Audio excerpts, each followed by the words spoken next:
다빈치 지식 놀이터, 원문 전문, 문학, 동양문학, 소설. 삼국지연의 제1회 도원에서 잔치를 열어 새 혹거리 결의를 하고 황건적을 베어서 영웅이 으뜸콩을 세우다.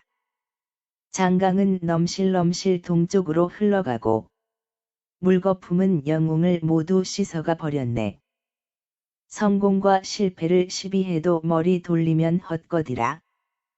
청사는 여전히 그대로인데 몇 번이나 석양은 붉었던가. 백발의 어부와 나무꾼은 강가에서 습관처럼 가을 달과 봄 풍경을 쳐다본다. 한 병 탁주로 만남을 즐거워하고 옛날부터 지금까지 많고 많은 일을 우스개 이야기 속에 모두 붙여버리네. 화설. 천하대세는 나누어짐이 오래되면 반드시 합치고 합친 것이 오래되면 반드시 나누어진다. 주나라 말기에 7나라가 나누어져 다투다가 하나로 어울려 진나라가 되었고 진나라가 멸망한 후에는 초나라와 한나라가 나뉘어 다투다가 또 하나로 어울려 한나라가 되었다. 한나라는 고조가 흰 뱀을 베어 죽이고 의병을 일으켜서 천하를 통일하였고 뒤에 와서 광무제가 중흥하여 헌제에까지 전했으나 마침내 세 나라로 나누어졌다. 이렇게 어지럽게 된 연유를 추론해 보면 거의 환제와 영제 두 임금에게서 비롯되었다. 환제가 착한 무리를 금지하고 환관을 높이고 믿었으며 환제가 죽기에 이르자 영제가 즉위하여 대장군 두모와 태부 진번이 함께 서로 보좌하였다. 그때 환관 조절 등이 권세를 지니 두모와 진번이 그를 죽이려고 도모하였으나 이를 구민 것이 치밀하지 못하여 도리어 해를 당하였고 환관들이 이때부터 더욱 횡행하게 되었다. 건녕 2년 4월 보름에 황제께서 온덕전에 납시어 막 어좌에 오르시는데 대궐 모퉁이에서 광풍이 갑자기 일어났는데 한 마리 큰 푸른 뱀이 나타나 대들보 위로부터 떨어져 날아 내려와서 의자 위에 또아리를 들었다.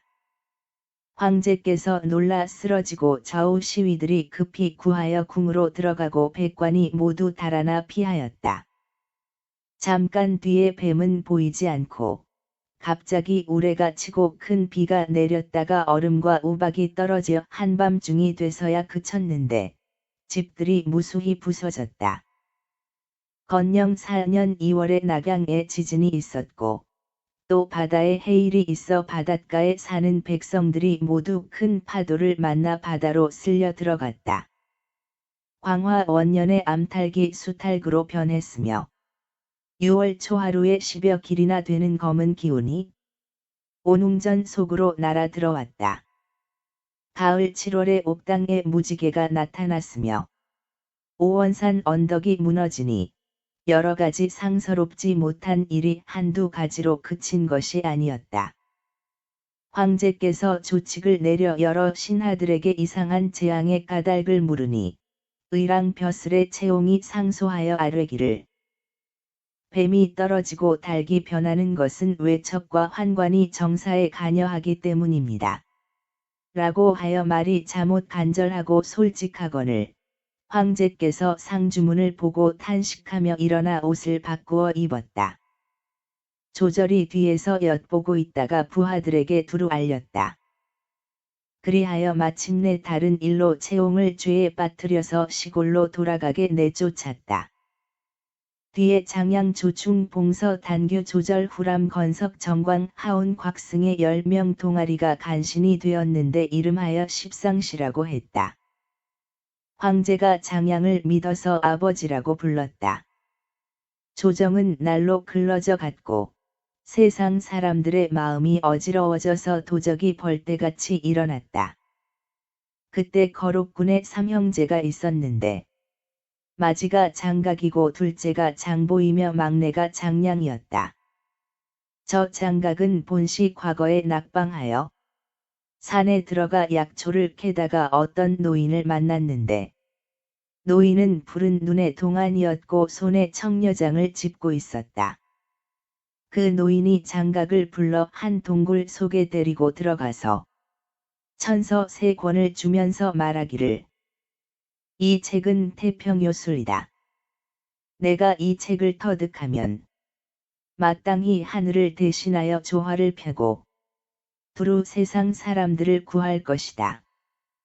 그러나 만약 다른 마음이 싹 든다면 반드시 나쁜 보답을 받을 것이다 라고 했다. 장각이 성명을 물으니 노인은 말하기를 나는 남환오선이다 라고 하고 말이 끝나자 한 줄기 맑은 바람으로 바뀌어 사라졌다. 장각이 이 책을 얻어 밤낮으로 익혀서 능히 비와 바람을 부를 수가 있었고 호를 태평도인이라고 하였다. 중평 원년 정월에 전염병이 유행하니 장각이 부적과 물을 두루 베풀어서 사람들의 병을 낫게 하였다. 그리하여 스스로 대혈량사라고 했다. 장각의 제자가 500여 명이었고 구름같이 사방으로 돌아다니면서 모두 부적을 써주고 주문을 외웠다. 차차로 그 후에 무리들이 날로 많아지니 장각은 마침내 36방을 세웠는데 대방은 만여 명이고 소방은 6, 7천 명이었다. 각 방마다 거수를 세우고 거짓말을 퍼뜨리기를 푸른 하늘은 이미 죽었고 누런 하늘이 마땅히 설 것이다. 갑자년이 되면 천하가 크게 좋아질 것이다라 하고 사람을 시켜서 각각 백토로 갑자 2글자를 집 대문 위에 쓰게 하였다. 청주, 유주, 서주, 기주, 형주, 양주, 곤주, 예주 8고을의 사람들이 집집마다 대혈량사 장각의 이름을 받들어 모셨다. 장각은 그 수하 마원이를 보내서 몰래 뇌물을 써서 환관 봉서와 사귀어 내응이 되게 하였다. 장각은 두 아우와 상의하여 말하기를 지극히 얻기 어려운 것은 민심이다. 지금 백성들의 마음이 이미 따르고 있으니 만약 이 형세를 타서 천하를 얻지 않으면 정말 아까울 것이다. 라고 했다. 그리하여 한편으로는 사사로이 누런 깃발을 만들어 거사를 기약하고 한편으로는 제자 당주를 시켜서 달려가 봉서에게 글을 올리게 했다. 당주가 이에 재빨리 관청에 나아가 변란을 고하니 황제가 대장군 하진을 불러 군대를 동원하여 마원이를 잡아서 목을 베게 하고 다음에 봉서 등 관여한 사람들을 잡아서 하옥했다. 장각은 일이 탄로난 것을 알고 그날 밤에 거병하여 자칭 천공장군이라 하고 장보는 지공장군이라 하고 장량은 인공장군이라 하였다. 무리들에게 공언하기를 지금 한나라의 구군은 장차 끝나려 하니 큰 성인이 날 것이다. 너희들은 모두 마땅히 하늘의 바른 뜻을 순종하여 태평함을 즐길 것이다. 라고 하니 사방의 백성들이 누런 두건을 두르고 장각을 따라 반란에 가담한 자가 50만이었다. 반적의 형세가 아주 크니 관군이 바람을 바라보다 쓰러지듯 하였다. 하진이 황제에게 급히 조서를 내려 각처에 직무가 없는 관리에게 적을 쳐서 공을 세우라고 하였다. 한편으로 중랑장 노식, 황보숭, 주준을 보내어 각각 정예 군사를 이끌고 3길로 나누어 토벌하게 하였다. 차설, 장각의 한 군대가 앞서서 유주의 경계선을 넘었다. 유주 태수 유원은 강하군 경릉현 사람으로 한나라 노공왕의 후예였는데 당시에 적병이 장차 이른다는 말을 듣고 교위 추정을 불러 계책을 의논하였다. 추정이 말하기를 적군의 무리가 많고 우리 군사는 적습니다. 태수께서는 마땅히 빨리 군사를 모아 적에 맞서야 할 것입니다 하니 유원이 그 말이 옳다고 여겨 이에 곧 방을 붙여 의병을 모집하였다. 방문이 탁현에 나붙자 탁현에 있는 한 영웅이 등장하게 되었다. 이 사람은 책 읽는 것을 그리 좋아하지 않고 성품이 관대하고 온화하며 말이 적은데 기쁘거나 성낸 모습을 밖으로 표현하지 않았다.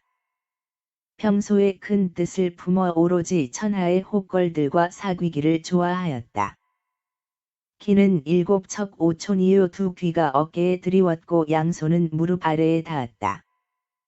눈으로는 능히 제 귀를 볼 수 있었고 얼굴빛은 관옥 같고 입술은 붉은 칠을 한 것 같았다. 한나라 경제의 현손인 중산정왕 유승의 후예인데 성은 유씨이고 이름은 비이며 자는 현덕이었다. 옛날에 유승의 아들 유정이 한나라 무제 때 탕록정 후에 봉해졌으나 죽음에 연좌되어 봉작을 잃었다. 이로 말미암아 한 곁가지로 떨어져 탁현에 살게 되었다. 현덕의 할아버지는 유홍이고 아버지는 유홍인데 유홍이 일찍이 효렴과에 응시하여 벼슬아치가 되었지만 젊어서 죽었다.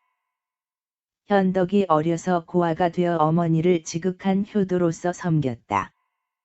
집이 가난하였으나 집신을 팔고 자리를 짜서 생업으로 하였다. 집은 탁현 누상촌에 있었는데 그 집의 동남쪽에 큰 뽕나무가 있어 높이가 5길 남짓되었고 멀리서 바라보면 무성하여 수레의 지붕 같았다. 관상 보는 이가 말하기를 이 집에 반드시 귀한 사람이 날 것이다 라고 했다.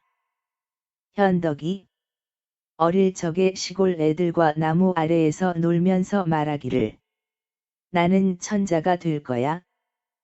그래서 마땅히 이 수레를 탈 거야. 라고 했다. 그의 숙부 유원기가 그 말을 기특하게 여겨 이르기를 이 아이는 범상치 않은 아이다 라고 했다. 그래서 현덕의 집이 가난한 것을 보고 항상 물자를 대어 주었다. 나이 15이 되자 어머니가 유학을 시켰는데 일찍이 정현, 노식을 스승으로 섬겼으며 공손찬 등과 벗으로 사귀었다. 유원이 방을 붙여 군사를 모집할 때 현덕의 나이 28살이었다. 현덕이 방문을 보고 분개하여 길게 탄식하니 뒤에 있던 한 사람이 성낸 목소리로 말하기를 대장부가 나라를 위해 힘을 내지 않고 어찌 길게 탄식을 하는가 하였다. 현덕이 그 사람을 돌아보니 키가 8척이요 표범 머리에 동그란 눈과 제비턱에 호랑이 수염을 하고 목소리는 우레와 같고 기세가 달리는 말과 같았다. 현덕이 그 사람의 모습이 기이한 것을 보고 성명을 물었다. 그 사람이 말하기를 저의 성은 장이고 이름은 비이고 자는 익덕입니다. 대대로 탁현에 살았으며 집과 밭이 얼마쯤 있고 술을 팔고 돼지를 잡으며 사는데 오로지 천하 호걸과 사귀기를 좋아합니다. 마침 공이 방문을 보고 탄식을 하기에 그래서 물은 것입니다 라고 했다. 현덕이 말하기를 나는 본래 한실의 종친이고 성은 유씨요 이름은 비입니다. 지금 황건적이 난을 일으켰다는데 뜻이 있다면 적을 깨트려 백성을 편안히 하고 싶지만 힘이 미치지 못하여 한스럽습니다. 그래서 길게 탄식한 것입니다 하였다. 장비가 말하기를 저에게 재산이 잠옷 있으니 마땅히 시골 군사를 모아 공과 더불어 큰 일을 해보려는데 어떻습니까? 하였다. 현덕이 아주 기뻐하여 마침내 함께 시골 술집에 들어가 술을 마셨다. 술을 마시고 있을 때에 한 거한이 나타났는데 수레를 끌고 와서 가게 문 앞에 대어놓고 가게에 들어와 앉았다. 곧 술집 심부름꾼을 불러 얼른 술을 따라라. 마시고 나서 성에 들어가 군대에 입대해야겠다라고 했다. 현덕이 그 사람을 보니 키가 9척이고 수염이 길어 2척인데 얼굴은 대추 비치고 입술은 칠한 것 같았다. 봉의 눈에 누의 눈썹이고 얼굴 모습이 당당하고 위풍이 늠름하였다. 현덕이 나아가 그를 맞아 한자리에 앉으며 성명을 물었다. 그 사람이 말하기를 내 성은 관씨이고 이름은 우이며 자는 장생인데 뒤에 운장이라고 바꿨습니다. 하동군 해량현 사람으로 본디 세력가가 세력에 의지하여 사람을 능멸하는 것을 처단하고 살인죄를 입어서 강호에 도피한 지 6년 되었습니다. 지금 이곳에서 적을 깨트릴 군대를 모집한다기에 특별히 와서 응모하려는 것입니다 하였다. 현덕이 마침내 자기의 뜻을 말하니 운장이 크게 기뻐하였다. 함께 장비의 집으로 가서 큰일을 계획하였다. 장비가 말하기를 우리 집 뒤에 복숭아밭이 있는데 꽃이 지금 한창 피었습니다. 내일 마땅히 복숭아밭에서 하늘과 땅에 제사하고 고하여 우리 세 사람이 형제로 결의하고 협력하여 마음을 함께 한 다음에 가히 큰일을 할 수 있을 것입니다. 하니 현덕과 운장이 목소리를 모아 응답하기를 그렇게 하는 것이 아주 좋겠습니다라고 했다. 다음날 복숭아밭에서 검은 소와 백마 등 제사 품목을 준비하여 세 사람이 향을 사르고 2번 절하며 맹세하여 말하기를 유비와 관우와 장비는 비록 성이 다르지만 이미 형제가 되기로 결의하였습니다. 그런즉 동심협력하여 어려울 때 구해주고 위태로울 때 도와주며 위로는 국가에 보답하고 아래로는 백성들을 편안하게 할 것을 염원합니다. 같은 해 같은 달 같은 날에 태어나지는 않았지만 같은 해 같은 달 같은 날에 죽기를 바랍니다. 하늘과 땅의 신께서는 이 마음을 살피시려 의리를 배신하고 은혜를 잊으면 하늘과 사람이 함께 죽이십시오 하였다. 맹세가 끝나자 절하여 현덕이 형이 되고 관우가 그 다음이 되고 장비가 막내 아우가 되었다.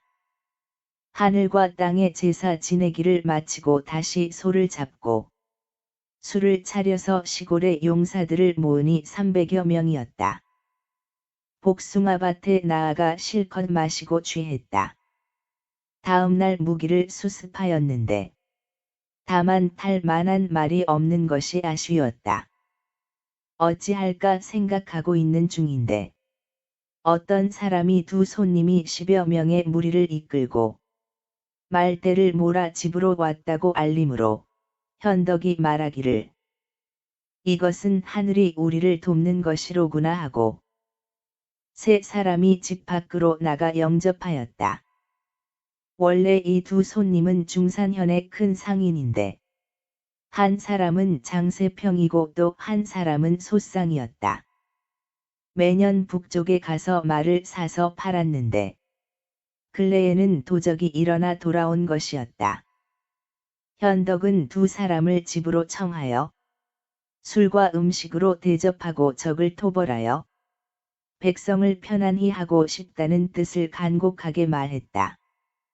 두 손님이 크게 기뻐하고 좋은 말 50피를 보내주고 싶다고 하고 또 금과 은 500냥과 강철 1000근을 주어 무기를 장만하는 데 쓰라고 하였다. 현덕이 두 손님에게 감사하며 보내고 곧 좋은 대장장이에게 쌍고검을 만들라고 명하였으며 운장은 청룡원 월도를 만들어 냉염거라고 이름 지었는데 무게가 82근이었다. 장비는 장팔점 강모를 만들었고 각각 전신 갑옷을 입었으며 함께 시골 병사 500여 명을 모아 거느렸다. 추정에게 가서 뵈니 추정이 태수 유원에게 안내하였다. 세 사람이 뵌 후에 각각 통성명을 하고 현덕이 종실의 지퍼임을 말하니 유원이 크게 기뻐하여 마침내 현덕을 조카로 인정하였다. 며칠 지나지 않아 황건적 장수 정원지가 5만 명을 거느리고 탁군을 치러 온다고 하자 유원이 추정에게 현덕 등 3사람을 이끌고 500명을 거느려 앞서 나가 적을 깨뜨리라고 명령했다. 현덕 등은 흔연히 군사를 거느리고 앞서 나아가서 곧바로 대흥산 아래에 이르러 적과 마주 보았다. 황건적 무리들은 모두 머리를 풀고 누런 두건으로 이마를 묶었다. 곧바로 양군이 서로 대적하게 되었다. 현덕이 말을 달려나가고 왼쪽에는 운장이요, 오른쪽에는 익덕인데 채찍을 들어 크게 꾸짖기를. 나라를 반역한 도적놈아, 어찌하여 빨리 항복하지 않느냐? 하니 정원지가 대로하여 부장 등무를 나가 싸우라고 보냈다. 장비가 장팔사모를 잡고 바로 달려나가서 팔을 드는 순간 등무의 가슴을 찌르니 몸을 뒤집어 말에서 떨어진다. 정원지는 등무가 걷기는 것을 보자 말을 박차고 칼을 춤추며 곧바로 장비를 취한다. 운장이 큰 칼을 휘두르며 말을 달려 장비를 맞이하니 정원지가 이것을 보고 일찍 겁을 먹고 손 쓰는 것이 미치지 않았는데 운장의 칼을 맞아서 두 동강이 되었다. 뒷사람이 시를 지어 두 사람을 찬양하기를. 영웅이 오늘 아침에 모습을 드러내니 한 번 창을 시험하고 한 번 칼을 시험하는구나. 처음 나가 곧바로 위력을 펼치니 3사람이 나누어 이름값을 잘하는구나. 무적들이 정원지가 죽는 것을 보고 모두 창을 거꾸로 쥐고 달아났다. 현덕이 군사를 지휘하여 추격하니 투항하는 자가 수를 헤아릴 수 없었고 크게 이겨서 돌아왔다. 유원이 친히 나아가 영접하고 군사들을 상주고 위로하였다. 다음 날 청주태수 공경의 공문서를 받았는데 황건적이 성을 포위하여 장차 함락될 것 같으니 구원해 달라는 내용이었다. 유원이 현덕과 상의하니 현덕이 말하기를 제가 가서 구원하겠습니다. 라고 하였다. 유원이 추정에게 명하여 군사 5,000명을 거느리고 현덕과 관우 장비와 함께 청주로 가게 하였다. 적의 무리가 구원군이 오는 것을 보고 군사를 나누어 어지럽게 싸웠는데 현덕의 군사가 적어서 이기지 못하고 30리를 물러나서 영체를 세웠다. 현덕이 관우와 장비에게 일러 말하기를 적군은 많고 우리는 적다. 반드시 기습하는 군사를 내어야 바야흐로 승리를 취할 수 있다. 하고 이에 군사를 나누어 관우가 1,000명의 군사를 거느리고 산의 외쪽에 매복하고 장비가 1,000명의 군사를 거느리고 산의 오른쪽에 매복했다. 징을 울리는 것을 신호로 하여 일제히 나아가서 맞붙어 응하기로 했다. 다음 날 현덕과 추정이 군사를 이끌고 북을 치고 시끄럽게 나아가니 적의 무리가 맞이하여 싸웠다. 현덕이 군사를 이끌고 잠시 퇴각하니 적의 무리가 기세를 타고 추격했다. 바야흐로 고개를 지나자 현덕의 군중에서 일제히 징을 울렸다. 그러자 좌우에서 양군이 일제히 쏟아져 나오니 현덕이 군사를 지휘하여 몸을 돌이켜 다시 적군을 죽였다. 세 갈래 길에서 협공을 하니 적의 무리가 크게 무너졌다. 곧바로 청주성 아래로 달려드니 태수 공경이 또한 백성과 군사를 거느리고 성을 나와 싸움을 도왔다. 적의 세력이 크게 무너졌고 적을 죽인 것이 극히 많았다. 드디어 청주의 포위를 풀었다. 뒷사람이 시를 지어 현덕을 찬양하기를 점을 치고 계책을 써서 신통한 공을 세우니 두 호랑이가 도리어 한 용에게 잠깐 겸손하리. 처음 나가 문득 능히 위대한 공을 세우니 스스로 응당 홀로 곤궁한 데서 솥을 나누게 되었도다. 라고 하였다. 공경이 군사들을 잘 먹인 후에 추정이 돌아가려고 하니 현덕이 말하기를 요즘 들으니 중랑장 노식과 적의 괴수 장각이 광종에서 싸우고 있다고 합니다. 제가 옛날 일찍이 노식을 스승으로 섬겼으니 가서 그를 도우려고 합니다. 하였다. 이에 추정은 군사를 거느리고 자신은 돌아가고 현덕은 관우 장비와 더불어 본래 거느린 군사 500명을 이끌고 광종으로 갔다. 노식의 군중에 이르러 군막 속으로 들어가 예를 올리고 온 뜻을 갖추어 말했다. 노식이 크게 기뻐하고 군막에 머물러 형세 변동을 기다리게 하였다. 이때 장각의 황건적 무리가 15만이었고 노식의 군사가 5만이었는데 광종에서 서로 대치하여 승부를 결정하지 못하고 있었다. 노식이 현덕에게 말하기를 나는 지금 여기서 적을 포위하고 있는데 적군 장각의 아우 장량과 장보가 영천에서 황보숭 주준과 대치하고 있다. 너희는 본디 거느린 인마를 거느리고 내가 또 너에게 1000명의 관군을 줄 것이니 먼저 영천에 가서 형편을 탐지하여 기일을 정해 무질러 잡는 것이 좋겠다. 고하였다.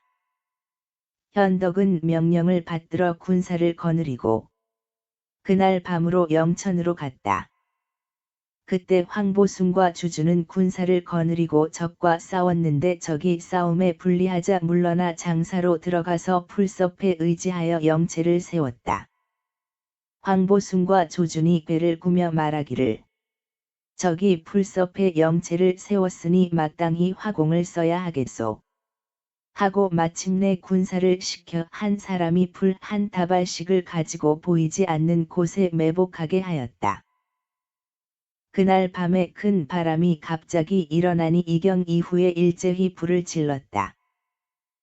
황보숭과 주주는 각각 군사를 이끌고 적의 영체를 공격하니 화염은 하늘로 치솟고 적의 무리는 놀라고 황당하여 말의 안장을 놓지도 못하고 사람은 갑옷도 입지 못한 채 사방으로 흩어져 달아났다. 날이 밝도록 적군을 죽이니 장량과 장보가 패잔병을 이끌고 길을 뚫어 달아났다.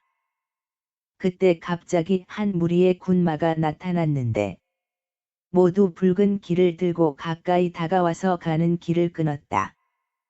선두에 번쩍 한 장수가 나타났는데 키가 7척이요 가느다란 눈에 긴 수염이었고 벼슬은 기도 위이고 패국 초군 사람으로 성은 조요 이름은 조이며 자는 맹덕이었다. 조조의 아버지는 조숭인데 본래의 성은 하후씨였다. 중상시 조등의 양자가 되었기 때문에 그래서 성을 조씨로 하였다. 조숭이 조조를 낳았는데 조조의 어릴 적 자는 아만이고 또 다른 이름은 길리였다. 조조는 어렸을 때 사냥을 좋아하였고 노래와 춤을 즐겼으며 권모술수가 있고 임기응변에 능했다.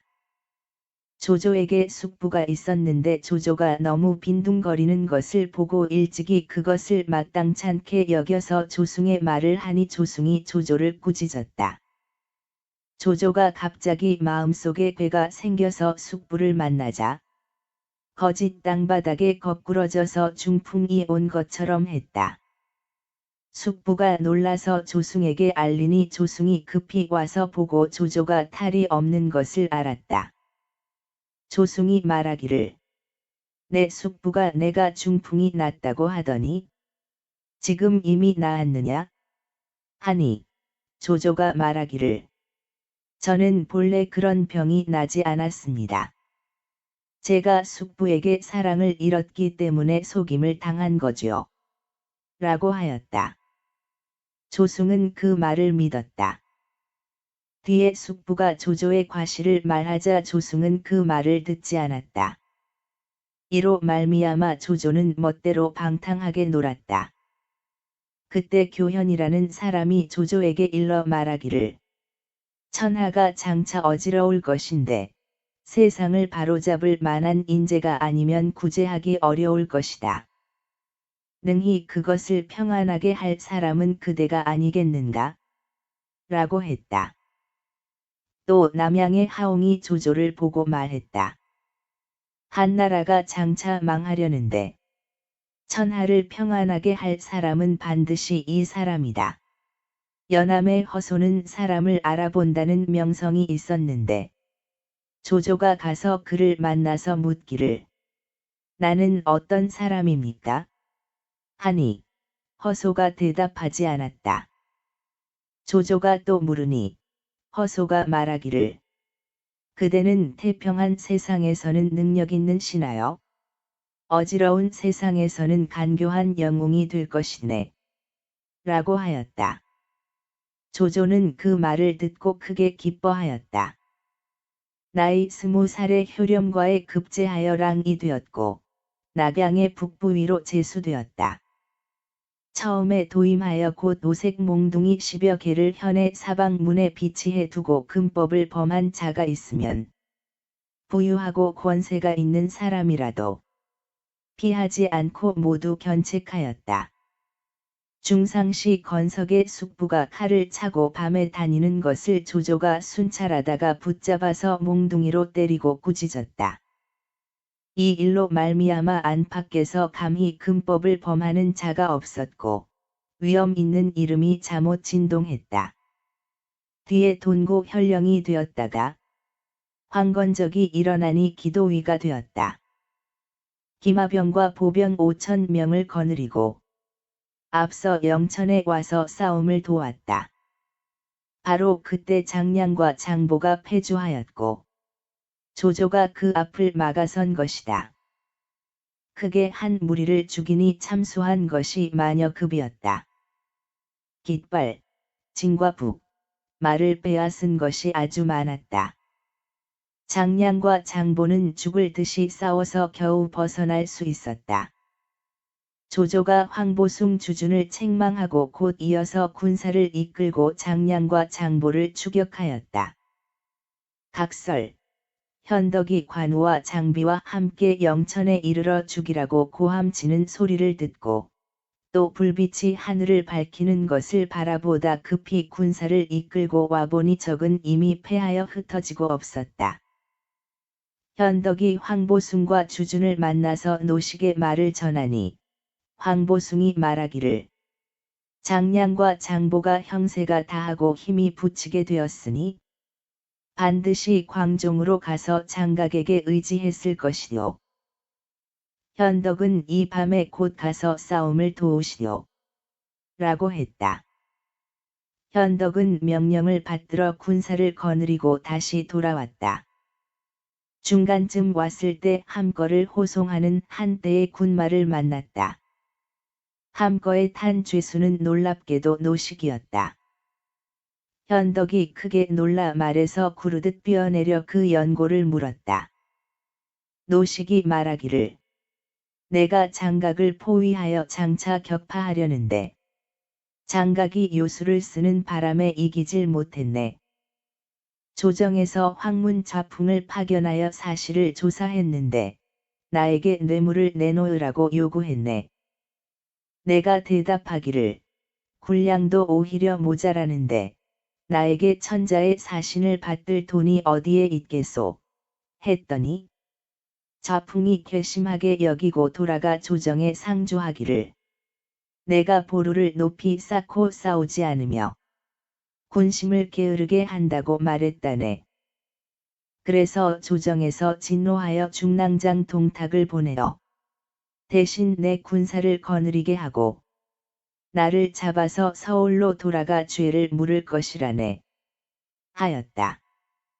장비가 그 말을 듣고 나서 크게 성을 내어 호송하는 군인을 베고 노식을 구하자고 했으나 현덕이 급히 말리며 말하기를 조정에도 공론이 있을 것인데 내가 어찌 이렇게 서두르느냐? 하였다. 군사들이 노식을 둘러싸더니 가버렸다. 관우가 말하기를 노식 중랑장은 이미 체포되었고 다른 사람이 군대를 영도한다 하니 우리는 가서 의지할 데가 없습니다. 탁군으로 돌아가는 것이 좋겠습니다. 라고 했다. 현덕이 그 말에 따라 마침내 군사를 이끌고 북쪽으로 갔다. 행군한 지 이틀이 되지 않아서 갑자기 산 뒤편에서 고함 소리가 크게 들렸다. 현덕이 관우 장비와 함께 말을 몰아 높은 언덕에 올라가서 바라보니 한나라 군사들이 대패하고 뒤로 들판 가득히 황건적이 땅을 덮어오는 것이 보였다. 깃발에 천공장군이라고 크게 쓰여 있었다. 현덕이 말하기를 이것은 장각이다. 빨리 내려가서 싸우자. 하고 세 사람이 날듯이 말을 달려 군사를 거느리고 나아갔다. 장각이 이제 막 동탁을 패퇴시키고 형세를 타고 달려들다가 홀연 세 사람의 군사가 돌격하는 것을 만나자 장각의 군사가 크게 어지러워지면서 50여 리를 패주하였다. 세 사람이 동탁을 구하여 영체에 돌아왔다. 동탁이 세 사람에게 지금 어느 직책에 있느냐고 물었다. 현덕이 말하기를 관직이 없습니다라고 하니 동탁이 아주 괴이하게 생각하여 예의를 지키지 않았다. 현덕이 나가자 장비가 크게 성을 내어 말하기를 우리들이 혈전을 치르고 제 놈을 구해 주었는데 제가 오히려 이렇게 무례하냐? 이놈을 죽이지 않고는 내 분을 사기기 어렵겠소. 하고는 문득 칼을 들고 막사로 들어가 동탁을 죽이려고 했다. 이야말로 사람의 마음이 지위나 재산을 따지는 것이 옛날이나 지금이 같으니 벼슬이 없는 영웅을 누가 알아줄 것이며 어떻게 장비와 같이 통쾌한 인물이 세상의 은혜를 배반하는 인간을 모두 죽여버릴 수가 있겠는가? 마침내 동탁의 목숨은 어떻게 될 것인지 다음 회의 이야기를 들으면 풀리리다.